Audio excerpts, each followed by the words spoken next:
Kita teruskan majlis dengan penceramah yang terakhir iaitu Dr. Muhammad Izlan Zainal Abdullah yang merupakan pensyarah Fakulti Teknologi Kreatif dan Warisan Universiti Malaysia Kelantan UMK.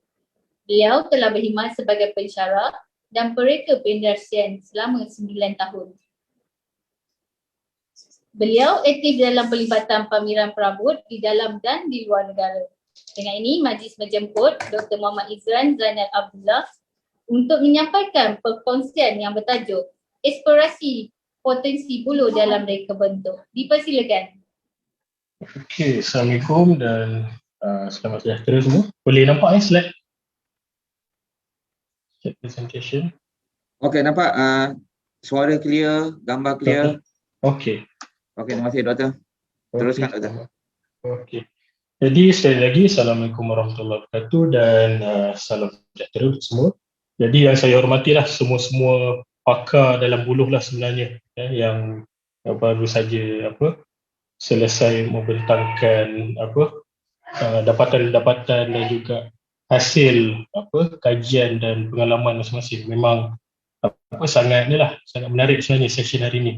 Dan yang baru lepas tu yang daripada Encik Muhammad Ramadan pun memang sangat menarik perkongsian sebab sebentar tadi. Okey. Jadi terus pada topik saya pada hari ini. Okey, jadi berkaitan tentang eksplorasi potensi buluh dalam reka bentuk. Okey, yang ni sebenarnya berkaitan kepada macam mana kami sebagai industrial designer, kami mengambil sebenarnya engineered bambu sebagai bahan dan kami explore di dalam reka bentuk semasa yang boleh kata lebih minimal dan contemporary lah. Okey, jadi dalam slide saya ni saya boleh kata sebenarnya saya akan tunjukkan macam mana proses idea akhir tu diperoleh. Saya akan tunjuk macam mana daripada proses awal step tu diperoleh dan macam mana permasalahan tersebut timbul dan ada beberapa solusi dalam projek kami tu yang kami ketengahkan lah. Okay.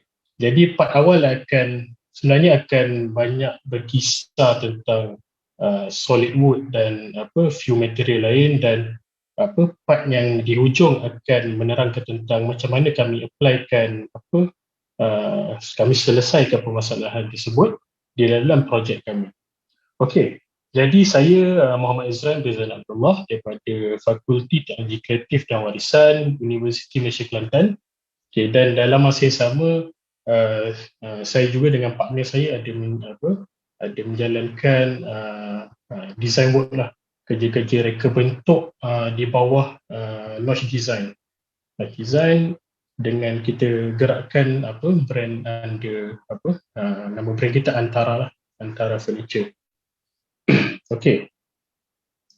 Jadi sebagai seorang designer, apa yang kita tengok sebenarnya adalah dalam sesuatu bahan ni yang utamanya dari segi visual adalah selain daripada dia punya properties, properties yang kita tahu dia punya strength, dia punya flexibility dan semua, apa yang antara yang terpenting yang kita lihat adalah tekstur dan pattern pada sesuatu bahan.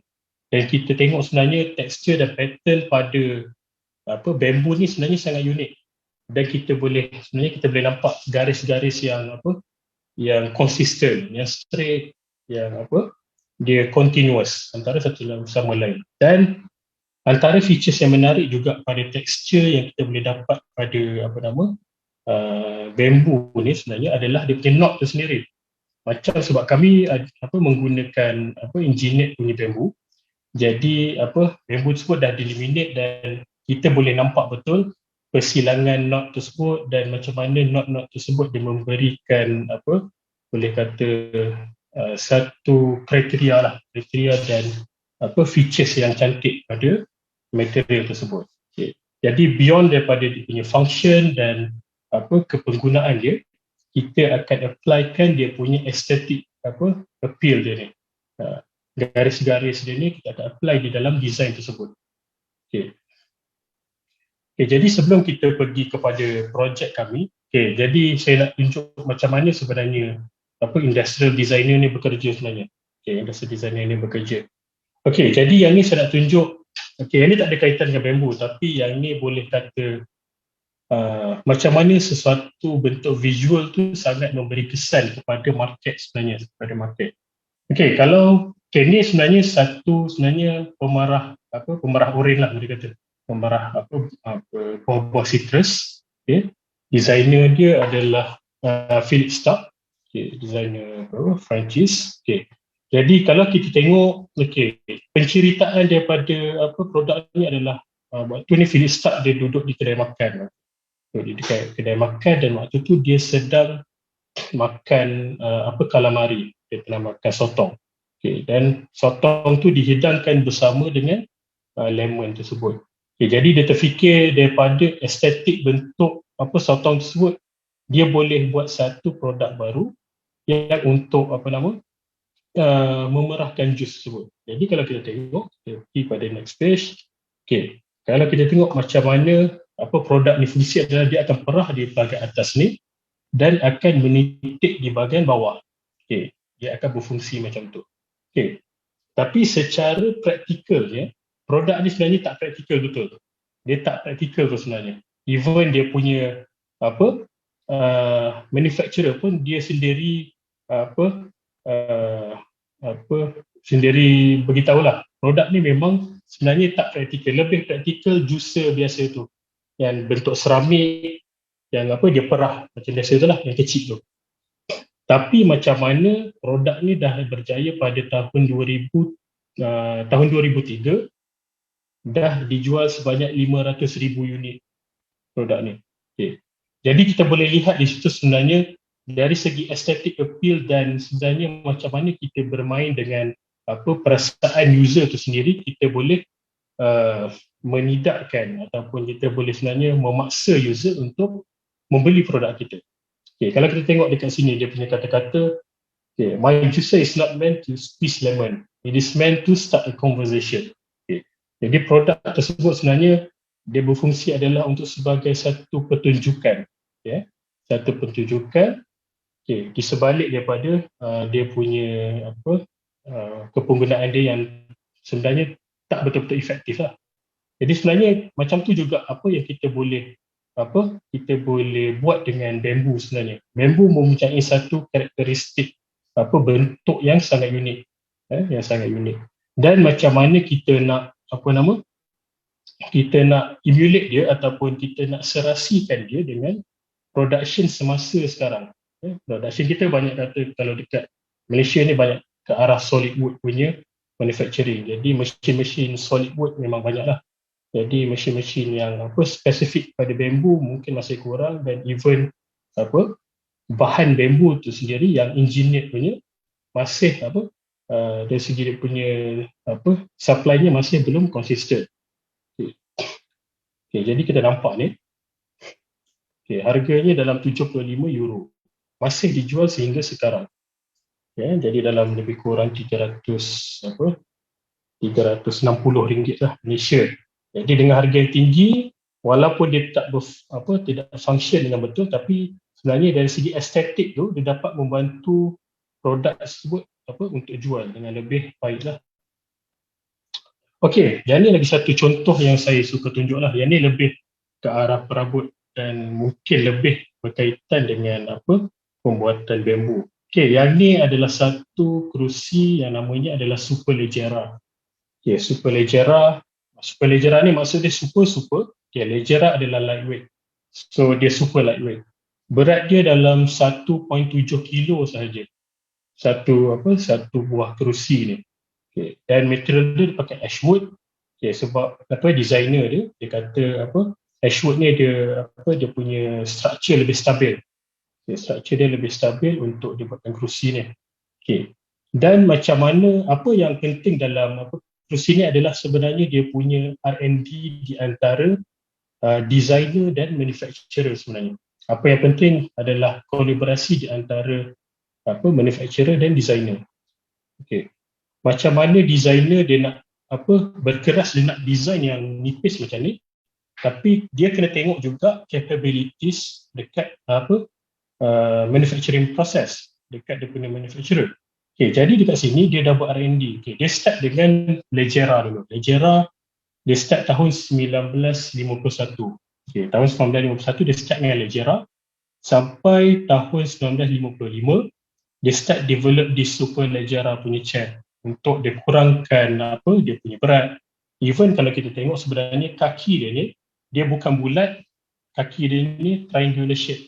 Dia bentuk dia triangle untuk didapatkan kekuatan maksimum. Kita tengok dia punya advertisement. Kalau kita tengok dia punya advertisement dia pun menunjukkan macam mana kursi tu betul-betul kuat. Kalau kita tengok wanita ni, dia tolak kerusi tu hanya dengan tinggal 2 kaki je standing, tapi still tak patah. Dan kita tengok kanak-kanak ni pegang hanya menggunakan 1 jari sahaja, dan kita tunjukkan betapa ringannya kerusi ni. Jadi kerusi ni dia ashwood, yang atas ni adalah weaving. Bahagian atas ni dia bukan upholstery, dia adalah weaving bahagian tempat duduk. Jadi sebenarnya apa yang saya nak tunjukkan adalah sebenarnya pentingnya kolaborasi antara manufacturer dan designer, tolak ansur antara manufacturer dan designer untuk kita dapatkan, kita nak optimumkan sebenarnya material yang kita akan gunakan. Kalau kita tengok ni, dah dijual semenjak 1957. by Casina still sampai sekarang, so harga dia dalam RM8,000 Malaysia lah. Dan kita nampak the value of R&D tersebut, walaupun dia mengambil masa lebih kurang dalam 6 tahun, 6 ke 7 tahun untuk dapatkan just satu buah kerusi ni sahaja, tapi adalah berbaloi. Sebenarnya berbaloi untuk berlakunya R&D itu.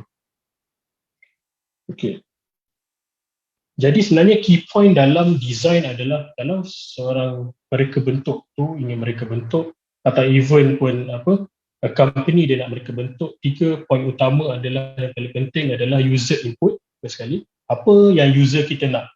Macam produk yang sebelum ni tadi adalah user dia nak benda tu ringan, tapi dia nak kuat. Yang tu user nak. So tu adalah challenge kepada designer dan juga production punya line. Jadi dalam masa yang sama, designer perlu juga menunjukkan apa konsep yang dia perlu ketengahkan dari segi konsep. Kalau macam katalah dia guna bambu, so perlunya designer tu menunjukkan jalur-jalur pada bambu tersebut. Jadi dia tak boleh tutup. Dia tak boleh tutup. So kalau kita guna bambu, so kita tunjuk material tu bambu. Tak perlulah kita coverkan dia. Dan production capabilities, dalam masa yang sama kita perlu tahu apa production boleh buat, apa yang dia tidak boleh buat, dan sebagainya. Sebab dalam projek kami memang tengok apa capabilities production dan macam mana kita nak suitkan material engineered bambu yang kita gunakan supaya dia boleh guna facility solid wood, gunakan facility solid wood sedia ada tanpa perlu beli special machine dan sebagainya. Sebelum saya pergi kepada projek tersebut, jadi ni adalah antara guideline yang kita boleh ikutlah sebenarnya. Nak pastikan kita sentiasa mengutamakan user, even designer punya flair sendiri dan juga manufacturing capabilities. Kalau kita tengok dekat, yang ni berkaitan dengan visual assessment. Visual assessment, kalau kita tengok ring yang paling luar, ring yang paling luar ni adalah berkaitan dengan kita punya senses. Macam mana kita melihat suatu benda, kita usik dia. Dan even sebenarnya emotion sendiri adalah salah satu senses. Dan termasuk juga smell. Even kalau kita bau bambu tu sendiri adalah berlainan dengan solid timber, dan juga taste dan juga hear. Jadi semua benda ni adalah dia memberi peranan sebenarnya dalam design suatu produk tu. Dan kalau kita tengok bahagian tengah ni pula, yang bahagian tengah ni adalah berkaitan dengan visual assessment. Macam mana produk tu kita akan assess ataupun kita boleh assess dia secara visual. Jadi ni adalah perkara-perkara yang kita boleh ambil sebagai perkara-perkara visual yang kita boleh assess. Antaranya adalah balance, material, color, form, bentuk ataupun texture. Dan juga design information load, maksudnya berapa banyak information yang ada pada produk tersebut. Sama ada produk tersebut terlalu banyak bentuk. Okay, dalam design mungkin dia apply terlalu banyak bentuk. Ada bentuk square pada produk tersebut, ada bentuk circle. So mungkin designer boleh minimalkan jumlah bentuk-bentuk yang di-apply pada design tersebut. Yeah. Okay, ini dari segi visual assessment. Okay. Kalau kita pergi pula kepada design quality, design quality, design quality berkaitan dengan production. Production. So macam mana kita nak pastikan produk kita tu function dengan betul, dan kita consider manufacturing process yang akan produk tu tempuh, ataupun product reliability, ataupun user decision making. Maksudnya macam mana kita nak mengaruhi user dalam membeli produk tu, ataupun kita nak design dia sendiri dapat mempengaruhi cara penggunaan produk tersebut. Okay. Dan selain tu ada user training from product usage. Perlu tak produk kita tu ada training? Mungkin produk kita ni ada special usage lah yang perlu user ni di-train sebelum menggunakan produk kita. Jadi perlu ke? Kita perlu tahulah. Okay. Dan usability to using the product. So sama ada kita perlu tahu sama ada user boleh guna tak produk kita ni. Okay, dan seterusnya. Yang ni sebenarnya adalah antara core dalam yang ni adalah dalam design lah, boleh kata sebenarnya. Macam mana kita nak cari titik tengah di antara keselesaan sesuatu produk, tapi dalam masa yang sama kita nak pastikan dia punya aesthetic appeal tu berada pada tahap yang boleh diterima. So dekat sini lah datang ni behavior and culture punya peranan. So dekat sini pattern dan language, even tema pun akan memain peranan dalam reka bentuk kita. Termasuk juga human posture dan product dimension, even product handling pun akan berbeza sebenarnya. Okay, produk dimension ataupun yang lebih tepat kita panggil dia sebagai anthropometry data, anthropometry punya measurement untuk produk sebenarnya perlu berlainan mengikut setiap region. Kita tak boleh nak buat measurement yang sama. Katalah kita guna measurement Asia untuk kita jual dekat US market, memang tak boleh. Okay, jadi kita perlu ada satu specific measurement untuk memastikan produk tersebut tersebut lebih sesuai untuk digunakan di region-region yang spesifik. Okay. Jadi setelah tiga benda ni kita combine, jadi akan terhasillah satu circle yang kita panggil dia sebagai ergoaesthetic. Ergoaesthetic. Jadi ergoaesthetic ni sebenarnya dia bukan berkait dengan macam mana kita nak campurkan ergonomik atau estetik, tidak. Okay. Ergoaesthetic ni sebenarnya apa sebenarnya yang menjalinkan ergonomik dan estetik, sebab dua isu ni adalah isu yang utama dalam reka bentuk sebenarnya. Isu utama macam mana kita nak pastikan keselesaan usability ni adalah on par dengan dia punya styling. Okay, jadi itulah datangnya tiga perkara ni, design quality, behavior and culture dan visual assessment. Dan kita nampak sebenarnya semua perkara ni adalah berkait antara satu sama lain. Okay. Kita boleh nampak perkaitan dia. Okay. Jadi setelah panjang-panjang tadi, so apa kaitan dia sebenarnya dengan produk dengan projek kami yang akan kami tunjuk selepas ni sebenarnya. Jadi kita nak tunjukkan sebenarnya adalah macam mana kita memikirkan kehendak user dan macam mana kita kita pastikan behavior and culture tu kita ketengahkan, kita consider capabilities manufacturing, dan juga kita still kita nak ketengahkan designer punya preference, apa yang designer nak dalam reka bentuk tersebut. Jadi ini adalah starting project kami lah, berkenaan dengan engineer bambu. Ini adalah projek bersama dengan sebenarnya dengan FIDAC. void deck di bawah MTIB. Okay. Jadi kalau kita tengok proposal pertama kami ni, proposal yang ni adalah kita propose untuk menggunakan veneer bambu. Jadi setelah difikirkan, kita nak gunakan material tempatan saja, kita tak nak guna material luar, sama ada import dari China ataupun mana-mana negara. Jadi setelah kita tengok, so veneer punya supply memang boleh kata setakat ni kami tak jumpa lah, kecuali custom made yang betul-betul konsisten veneer bambu untuk kita buat heat press, ataupun kita nak guna frekuensi punya press.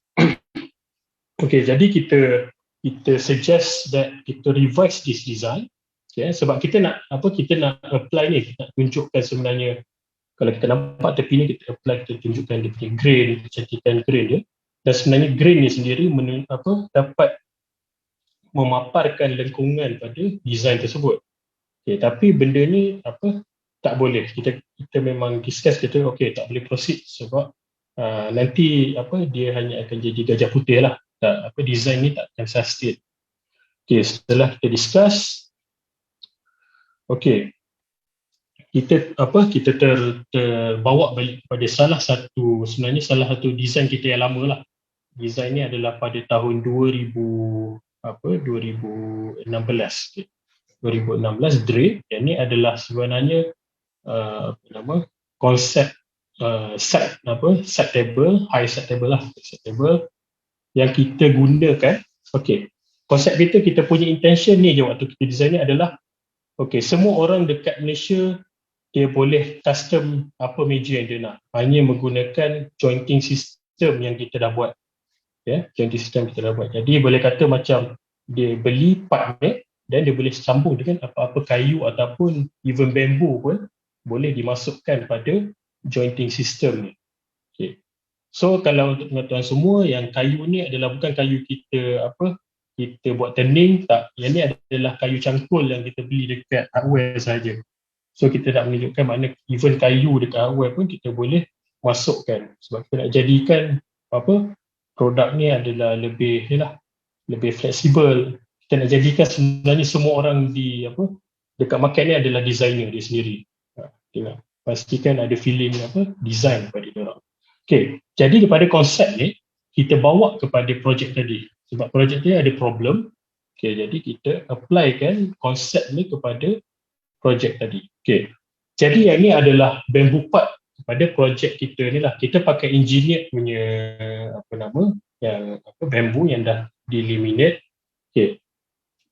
Jadi first step kita adalah kita ambil dan kita buat mengikut part-part yang kita mahulah. Jadi satu benda saja yang kita nak adalah dia punya jointing area adalah menggunakan sistem yang sama dengan solid wood. Dekat sini kita guna tenon and mortise lah. Tenon and mortise punya jointing system ataupun lubang dan puting.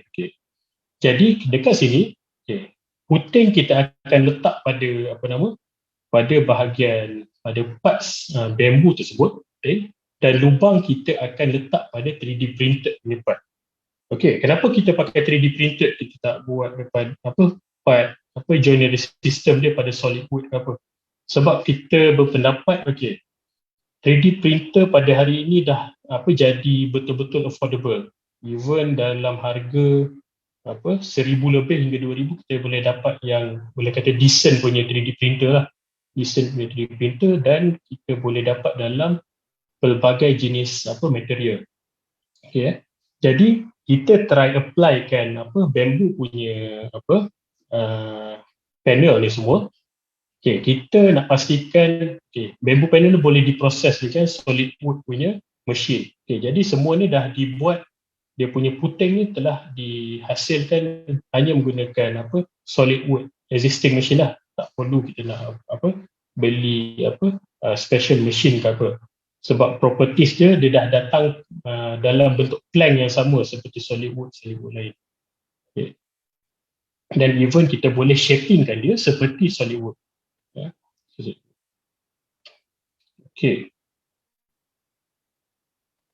Jadi kalau kita tengok ini, yang ni part yang kedua, yang ni adalah joinery part dia. Okay, joinery part dia ni, yang ni kita pakai 3D printer. Okay, untuk first stage kita pakai material PLA. PLA. Okay, tapi ada isu hari tu. Kita guna PLA dia senang dia tak kuat betul lah. Jadi selepas tu kita tukar kepada tough PLA punya material. So tough PLA lebih boleh kata lebih rigid dia punya structure tu. Okay, jadi kalau kita tengok dekat part sini, yang ni adalah kita akan create dia punya lubang. Jadi kita nak pastikan joinery ni betul-betul simple sebab bahagian lengkungan ni sebenarnya adalah bahagian yang paling susah kalau kita nak machine dia daripada seketul bambu. Jadi yang bahagian ni kita bagi mesin yang buat, kita simplify kan, so yang bahagian ni dia boleh print dan yang bahagian ni sahaja kita buatkan slotting untuk dia masuk ke lubang yang nanti. Puting ni akan masuk directly pada lubang. Okay. Dan dia hanya fastenkan dia pakai skru saja directly pada lubang yang dah dibuat ni. Kita nampak. Okey. Okey, yang ni bila dah dicantumkan, kalau tengok part tersebut akan ada satu metal, ada cushioning. Yang bahagian ni adalah bahagian bambu yang kita dah machine lah. Okey, lepas tu ni assembly punya proses. Kalau kita tengok sebenarnya kontras di antara color warna warna 3D print punya part ni dengan bambu ni sebenarnya sangat menarik. Dia memberi kontras yang cantik dan dalam masa yang sama garisan-garisan bambu ni yang memang kita tak akan dapat dengan kayu biasa memang menunjukkan lagi karakter furniture tersebut sebenarnya. Ya. Dan sebenarnya dia punya strength sebenarnya memang lagi sebenarnya pada pendapat saya lagi keras sebenarnya berbanding kita guna solid wood biasa. Dari segi ni lah. Even kalau ada part pun, ada bahagian yang katalah kita buat puting ni terlampau besar. Okay. Untuk kerja trimming dia senang. Kita hanya pakai pisau je untuk trimkan bagi dia kecil sikit untuk perfect ke dalam lubang printed part tersebut. Okey, jadi ni adalah first prototype yang kita hasilkan daripada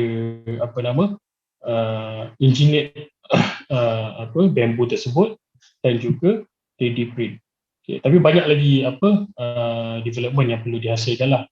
Dari segi dia punya strength dan kita nak simplifykan lagi sebenarnya bahagian part joinery ni. Dan kalau boleh selepas ni kita cadang supaya kalau boleh tak perlu pun buat puting lagi dekat bahagian ni, so terus boleh masuk je dan bahagian ni dia boleh suit dengan apa-apa bentuk pun. Okay, tapi apa yang kita nak tunjuk adalah yang bahagian ni sebenarnya. Okay, bila kita guna part yang bahagian printed macam ni, okay, dia punya dimension kita boleh kata dia semi modular lah. Dia modular waktu kita nak first assemble dia. So katalah kita nak kerusi ataupun bench yang lebih panjang. Okay, jadi kita hanya tukar this panel, backrest ni, dan kita hanya tukar bottom panel ni. Okay, dan juga framing ni lah yang bawah ni. So yang bahagian lain kita maintain je.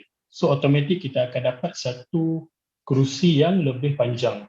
Okay, jadi boleh kata kita nak jadikan dia modular sebab kita punya vision adalah kita nak jadikan setiap part ni accessible ataupun kita akan jadikan dia open source dan semua orang boleh print.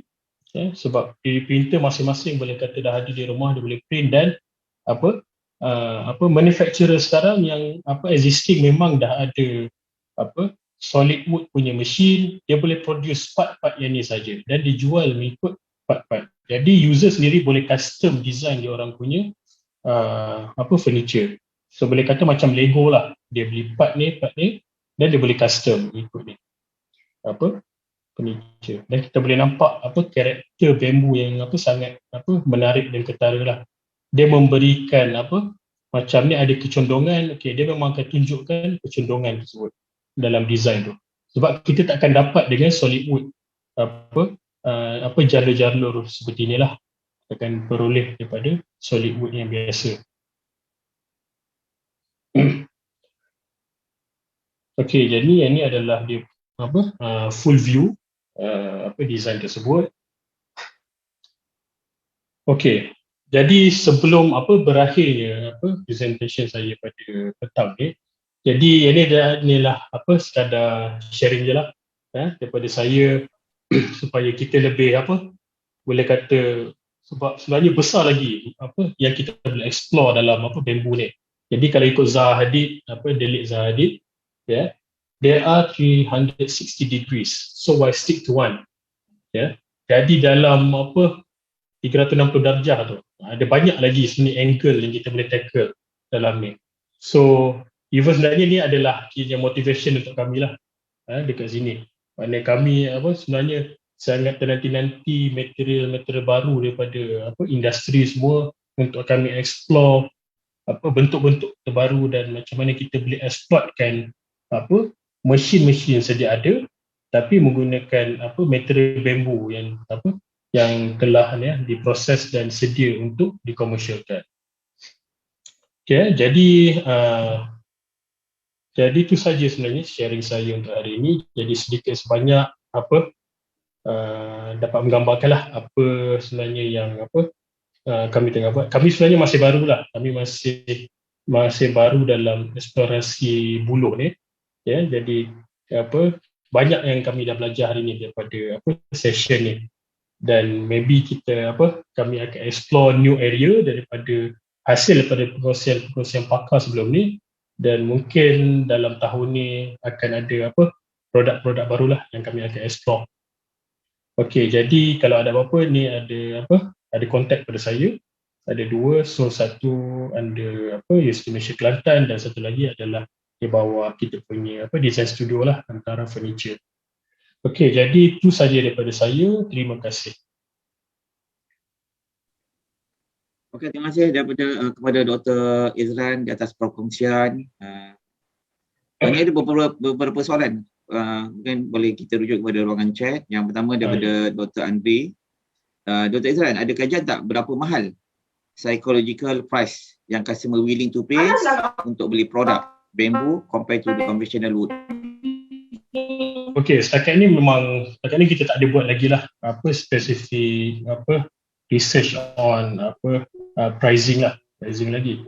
Tapi dari segi setakat ni yang kita dah setakat exhibition yang kita dah pergi, ada trade mission yang kita dah pergi, kita boleh nampak sebenarnya kita yang boleh create the standard sebenarnya. Kita boleh create the standard. Sebab macam kalau kita tengok di Korea pun, kalau di Korea even kayu getah dia still jual dengan harga yang boleh kata medium price to premium juga. Kayu getah ada finger joint tu. Okay.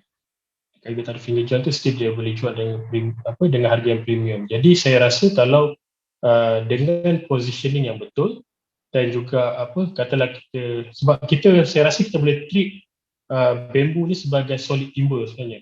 Solid timber. Sebab kalau solid timber kita buat produk, memang kita boleh position dia boleh pada medium to high market dengan design yang betul dan juga even certain finishing, dan kita boleh jual dia dengan harga yang lebih mahal sebab kita jual sebenarnya boleh kata produk yang lebih lestari. Sebab kita pun dah ambil maklum harvesting period dia memang sangat pendek. Dalam 4 tahun pun kita dah boleh harvest kan bambu ni berbanding dengan solid timber semua. Jadi dengan adanya kriteria ni macam green design dan juga solid punya basis, dia bukan macam MDF ke dia solid. Jadi kita boleh guna point-point ni untuk jualkan produk kita dekat market yang lebih premium lah sebenarnya. Okey, terima kasih. Okey, ada satu soalan lagi ni. Ada tak any countries yang sangat berminat dengan buluh untuk membeli perabot buluh di buluh moden? Untuk buluh moden, kajian tepat tak ada lagi sebab kita memang dalam proses exploration lagi.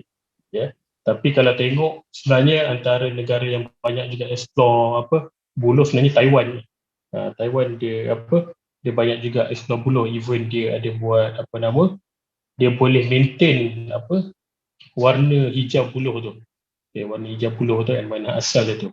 Itu pun saya tak habis study lagi lah, macam mana dia boleh maintain the colour itself, colour puluh tu. Tapi dari segi market, saya rasa macam saya sebut sebelum ni tadi lah, selagi kita dapat maintain proses tu secara neutral, macam kita mengurangkan penggunaan bahan-bahan ni lah, bahan-bahan yang tidak sihat ni dalam proses pembuatan penyediaan bahan tersebut atau produk tersebut, kita boleh tembus je mana-mana market seperti Europe, sebab berdasarkan kita punya design language. Macam sebelum ni kita ada display dekat Index Dubai, Index Dubai, tapi bukan produk ni lah, bukan produk buluh. Kita just display paneling punya produk, chipboard. Cuma design kita betul-betul minimal. Kita letak glass semua. Okay. Dan kita sebenarnya agak terkejut jugalah, sebab kalau kita tahu dekat sana design, kalau pergi memang Kerawang semua kan, Kerawang banyak heavy design.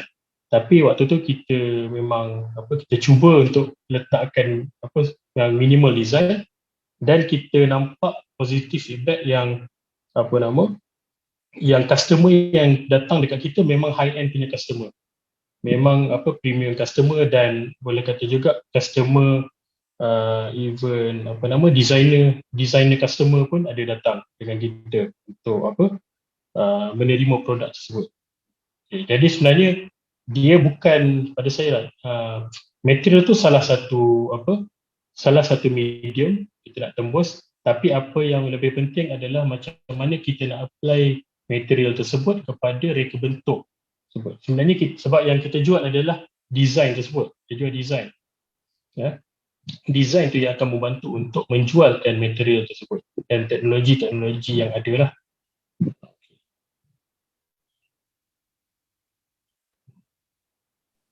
Okey, terima kasih Dr. Izran. Okey, ada satu soalan yang terakhir ni. Warna hijau. Warna hijau bulu tersebut adakah dia warna asal atau warna awetan? Yang tu warna asal. Yang tu pun warna saya sebenarnya warna asal. Itu sebab saya tertanya-tanya. Kalau warna awetan memang tak pelik lah. Tapi sebab ni warna asal dia, yang tu pun saya masih mencarilah macam mana solusi dia. Tapi saya rasa mungkin antara pakar-pakar kita mungkin sudah pun tahu, mungkin boleh ada sharing session lah nanti selepas ni.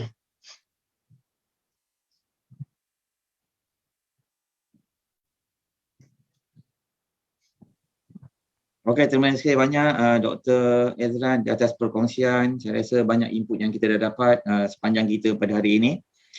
Terima kasih Dr. Muhammad Izran Zainal Abdullah daripada UMK. Terima kasih. Okey, akhir sekali nampak pagi ini kita pun dah sampai hampir ke penghujungnya. Kita dah tamat. Alhamdulillah hari ini kita dah dapat beberapa speaker, 8 orang speaker. Kita bermula dengan Puan Nur Hazarwati Bahrudin daripada MTIB, kemudian Dr. Muhammad Khairun Anwar Yop daripada FRIM, Dr. Syed Saiful Azri Osman Al-Idroh daripada UPM, Dr. Juliana Abdul Halib daripada UTHM. Kemudian daripada petang, Datuk Lai Yengford daripada Tandem Hill, Encik Mak Ramadan Abdul Hamid daripada MBS, dan Prof. Madya Dr. Nurul Rusna Muhammad Hassan daripada UITM, dan akhir sekali perkongsian daripada Dr. Muhammad Izran Zainal Abdullah daripada UMK. Terima kasih kepada semua presenter kita, dan terima kasih kepada semua peserta-peserta online. Setakat petang ini kita ada 100. Sehingga tengah hari tadi saya difahamkan, saya tengok dalam rekod lebih kurang 180. Terima kasih kepada semua peserta. Semoga ilmu yang disampaikan pada sepanjang hari ini dapat dimanfaatkan. Seterusnya saya serahkan kepada MC yang bertugas. Terima kasih diucapkan. Sidang hadirin sekalian, kini tibalah masa bagi acara terakhir program, iaitu ucapan penutup yang akan disampaikan oleh Yang Berusaha Teknologi Dr. Azrin Hani binti Abdul Rashid, pendidik utama Bamboo Research Center Bamboo RC, Fakulti Teknologi Kejuruteraan UTHM. Majlis dengan segala hormatnya mempersilakan.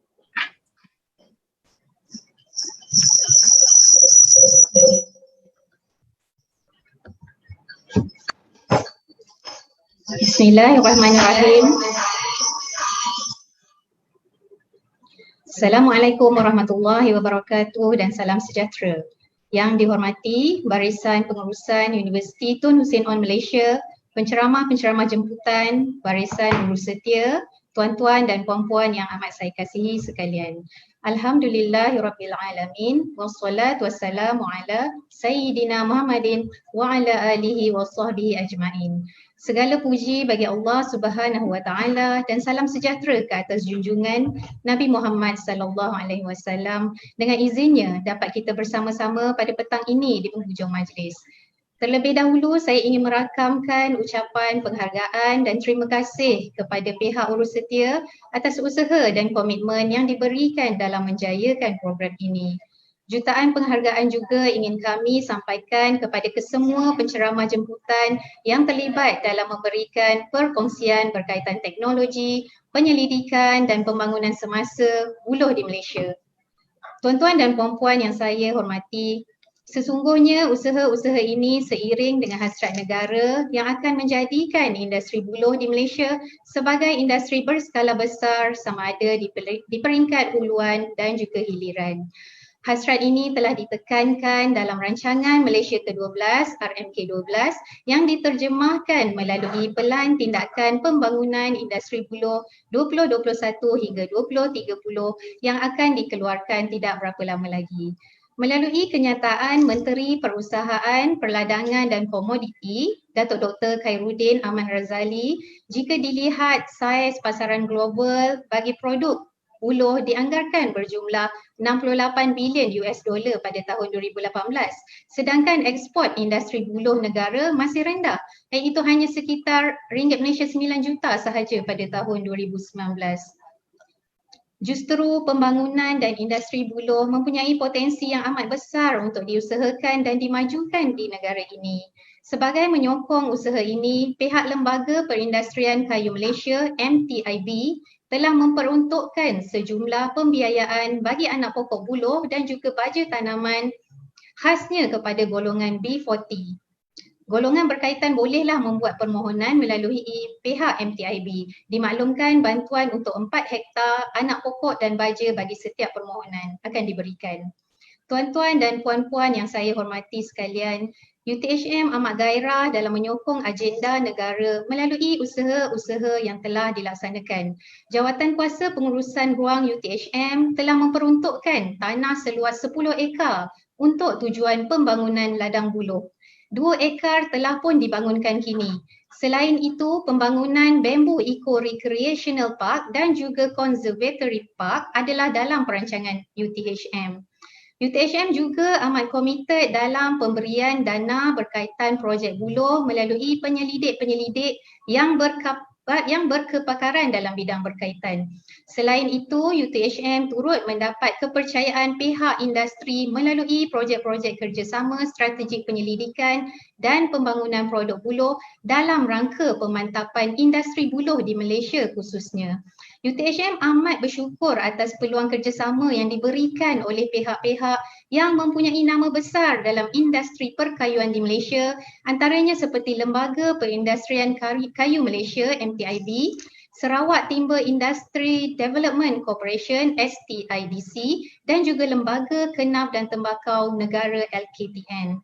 Selain itu, pemain industri seperti Hang Tera Bamboo, Edeco Sdn Bhd, Malaysian Textile and Apparel Centre MATEC, Malaysian Textile Manufacturers Association MTMA, label fashion dalaman terkenal seperti Halta Domat dan juga Tihara amat menyokong usaha dan bekerja bersama UTHM dalam pembangunan industri buloh.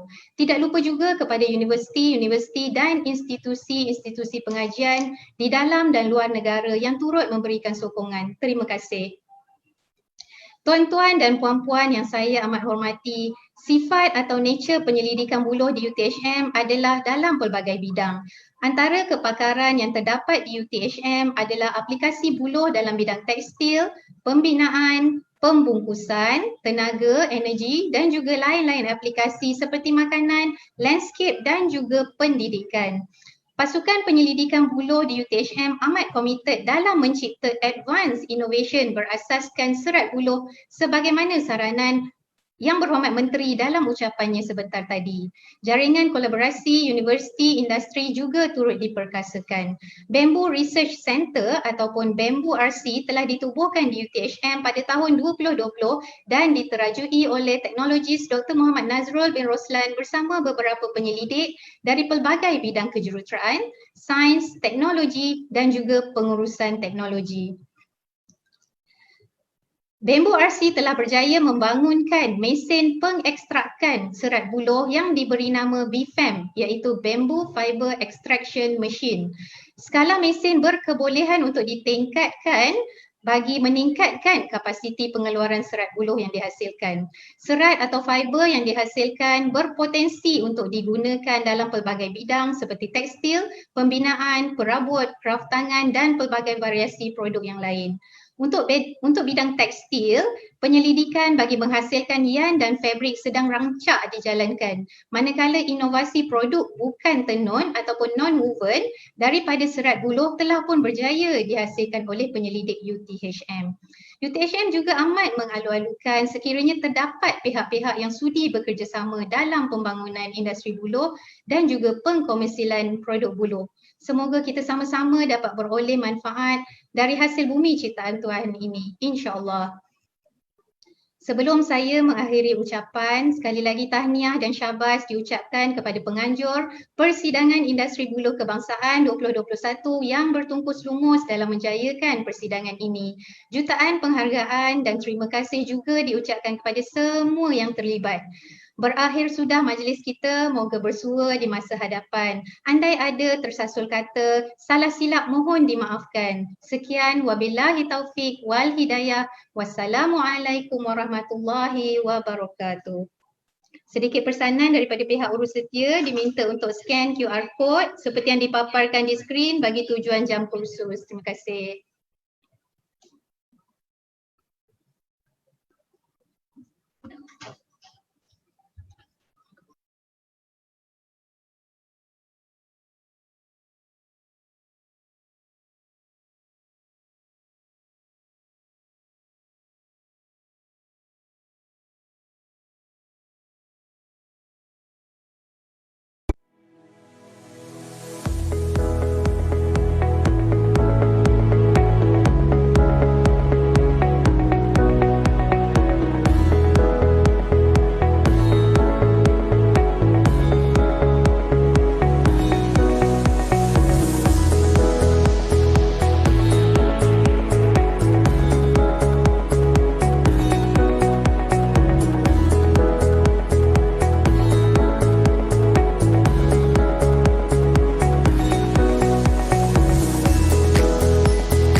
Majlis mengucapkan jutaan terima kasih.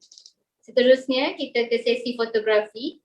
Mohon perhatian untuk onkan kamera untuk sesi fotografi.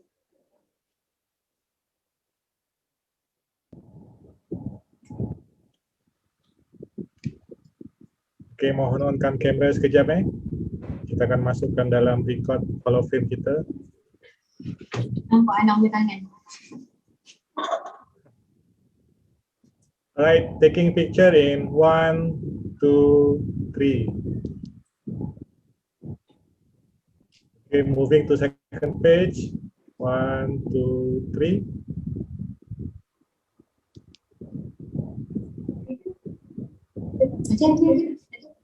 Next page. Alright, we have 4 pages, so keep turning on your camera.